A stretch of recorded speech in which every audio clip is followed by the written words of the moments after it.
Hello, my dear learners. Welcome to my video once again. I hope all of you are fit and fine. I'm having a fantastic afternoon and good afternoon to all of you.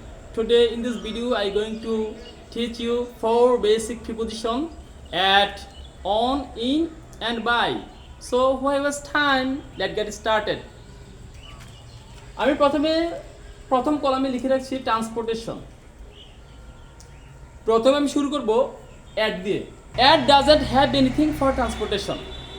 অ্যাটের কোনো ব্যবহার নাই যানবাহনের ক্ষেত্রে, তোমরা মনে রাখতে হবে খুব কেয়ারফুলি।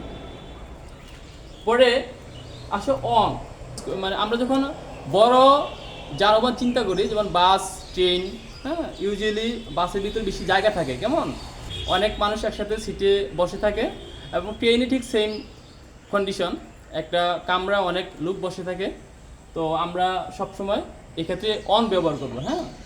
এবং এক্ষেত্রে আরও জানিয়ে রাখছি যে বড় বোট বা নৌকা, আমরা বড় নৌকাতে যখন একসাথে বহু মানুষ থাকে তখন আমরা অন ব্যবহার করবো, হ্যাঁ। In is use for 2 things, car and taxi, ঠিক আছে। যখন আমরা ট্যাক্সি ভাড়া করি তখন এটা বেসিকলি আমি ট্যাক্সিতে শুধু আমিই থাকি, কেমন আমি ড্রাইভারকে টাকা দেই, ড্রাইভার আমাকে ট্যাক্সিতে নিয়ে যায়, তখন এখানে ইন হবে, হ্যাঁ। তো I am in a taxi, হ্যাঁ। তারপর কার হচ্ছে ব্যক্তিগত ট্যাক্সির মতোই, যেমন আমার ব্যক্তিগত যে কার থাকে, বা আমার তো ব্যক্তিগত কার নাই, বা যাদের আছে তারা সবসময় কি নিজে এটা কি ড্রাইভার চালায়, সে বসে থাকে। তো কারের ক্ষেত্রে আমরা ইন ব্যবহার করব, ঠিক আছে। নাও হি ইজ ইন এ কার, সে একটা কারে আছে। এখন আসো বাইয়ের ব্যবহারটা ট্রান্সপোর্টেশনে কেমন তা তোমাদেরকে বলছি। ধরো আমি এই প্রতিদিন কী করে যাই মাদ্রাসায়, বাইক দিয়ে, কেন usually I go to madrasa by bike. তো আমি বাইক দ্বারা যাই, সেজন্য আমি কি হবে, বাই হবে। যেমন তুমি যদি কার দিয়ে যাও স্কুল বা কলেজে, তখন তুমি ইউজ করতে পারবে, তখন তুমি বলতে পারবে যে usually I go to college by car or taxi, okay. কী দ্বারা তুমি গিয়েছো ওইটা মূলত এখানে বোঝাচ্ছে বাইর হচ্ছে তুমি কী দ্বারা গিয়ে পৌঁছেছো। Next another one, location. এটার যে ব্যাপারটা লোকেশনের ক্ষেত্রে তা হচ্ছে ভেরি স্পেসিফিক, খুব নির্দিষ্ট, হ্যাঁ। যেমন আমি এখন এই জায়গায় আসি, ঠিক আছে, মানে আমার বাড়িতে আসি। Now I am at home, আমি বাড়িতে আছি। তো অ্যাট দ্য স্কুল ক্যাম্পাসে, অ্যাট দ্য স্কুল গ্রাউন্ডে, মানে এটা বলছে তুমি কোন জায়গায় আসো। Meet me at my house, তো নির্দিষ্ট স্পেসিফিক জায়গা হলে আমার কী হবে, অ্যাট হবে।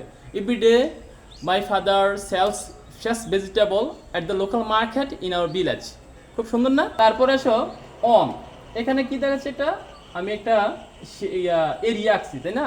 এটা ধরো একটা কার্পেট, এখন একটা কার্পেটে যদি আমরা থাকি কয়েকজন, তখন আমরা এই অন ব্যবহার করব। Now we are on the carpet, আমরা কার্পেটে আছি। নাও I M on the floor, আমি কি ফ্লোরের উপরে আসি, তো সেই জন্য আমি অন ব্যবহার করব। তল স্পর্শ করে কোনো কিছুর উপরে থাকলে আমরা কি ব্যবহার করব, অন, ঠিক আছে। আমি একটা উদাহরণের সাহায্যে তোমাদেরকে বোঝাচ্ছি ব্যাপারটা। ধরো আমার হাতে একটা বক্স, হ্যাঁ, এই বক্সের এটা উপরের অংশ,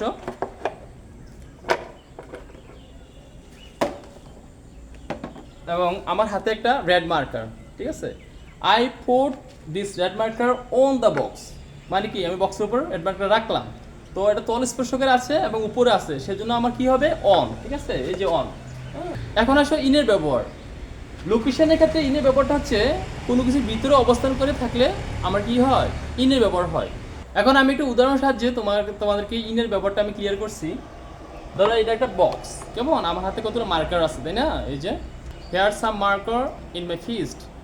Right now I put this marker in the box.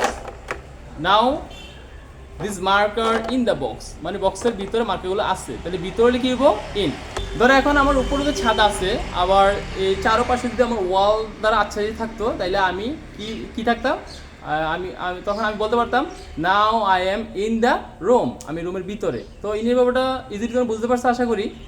এখন আমরা বাইয়ের ব্যবহার জানবো। দুইটা জিনিস যদি খুব কাছাকাছি অবস্থান করে তখন বাই ব্যবহৃত হয়। যেমন আমি এই বোর্ডে দুইটা বক্স আঁকছি এবং অ্যারো চিহ্ন দিয়ে দেখাচ্ছি যে এই বক্সটার পাশে এই বক্সটা কি অবস্থিত।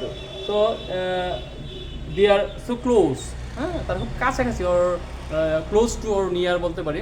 এখন আমি এখানে বাই ইউজ করব, যেমন আমি তো বলতে পারি, যেমন আমি যদি বলি here is a pillar but I am standing by the pillar, আমি পিলারের পাশে কি দাঁড়িয়ে আছি। তো বাইরের ব্যাপারটা আশা করি বুঝতে পারছো। প্রিয় শিক্ষার্থী বন্ধুরা, এখন আমরা টাইম বা সময়ের ক্ষেত্রে অ্যাটের ব্যবহার জানবো।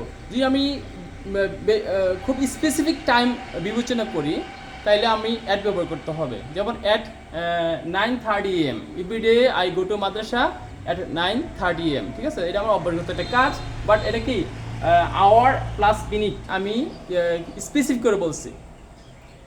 এখন আসো এই অন, যেমন সময়ের ক্ষেত্রে অনেক ব্যবহার হচ্ছে on Friday, on Monday, on Tuesday, ঠিক আছে। যখন ডে আসবে, হ্যাঁ, তখন আমরা অবশ্যই অন ব্যবহার করব। তো I will go to Madrasa on next Saturday, I will go to Dhaka on next Tuesday, ঠিক আছে।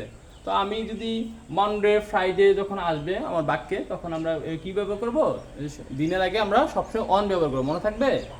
প্রিয় শিক্ষার্থী বন্ধুরা, এখন আমরা এই সময়ের ক্ষেত্রে ইনের ব্যবহার জানবো। ইন ব্যবহৃত হবে লং পিরিয়ড অফ টাইমের আগে, ইন ব্যবহৃত হবে মানে লম্বা সময় ধরে, লম্বা সময়ের আগে, মানে অনেক আগে আমি একটা কাজ করেছিলাম, ঠিক আছে, তখন আমি ইন ব্যবহার করতে হবে। যেমন I became an employee of গ্রামীণ ব্যাংক ইন 2012, আমি গ্রামীণ ব্যাংকের একজন কর্মী ছিলাম 2012 সালে, ঠিক আছে। তো আমি অনেক সময় আগে করেছি এটা, সেজন্য আমি কী ব্যবহার করছি, ইন। তো এটা মনে রাখতে হবে, হ্যাঁ। এখন আসো সময়ের ক্ষেত্রে বাইয়ের ব্যবহার। ধরো আমি আজকে একটা কাজ আজকে দিতে শেষ করতে হবে, হ্যাঁ, তখন আমি বাই ব্যবহার করব, I needed it done by tonight. আশা করি তোমরা কিছুটা হলে বুঝতে পারছো। সবার জন্য শুভকামনা থাকলো, দেখা হবে অন্য একদিন অন্য একটি ক্লাস নিয়ে। সে পর্যন্ত সবাই ভালো থাকবে। আসসালামু আলাইকুম রহমতুল্লাহ।